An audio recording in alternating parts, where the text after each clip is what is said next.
Hello and welcome to process visualization tutorial of the ZenMobile application. In this tutorial we will focus on the process visualization screens.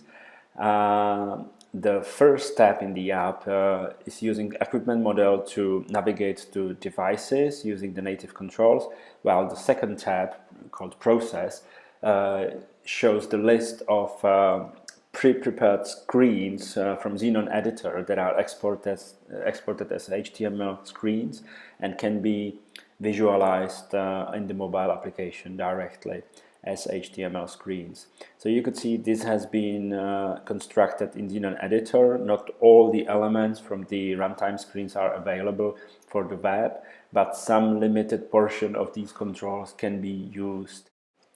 We will demonstrate this feature side by side with the other controls, so we will use two devices for that.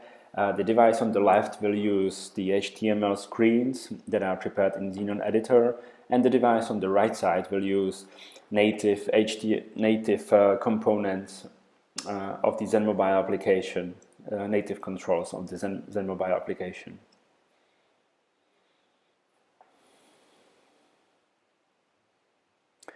So we will open mesh kettle temperature control on both of them, and you could see that they both show the same information from Xenon runtime. If I turn the device on or off on one of those controls, it will automatically make the change on the other client as well, and all those commands are written and read in real time from Xenon runtime.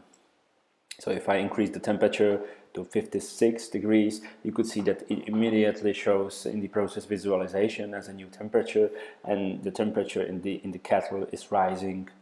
We will set it now to 99, and you could see that it's also rising in real time, and we can turn the heating on and off on both sides.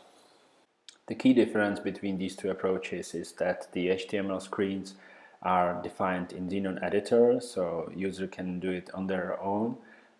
They are not that user-friendly in the mobile application, while the native component, you need to have a developer which customize the application according to your needs, but then the control is much more optimized and the value of the control is much bigger over time on the mobile application.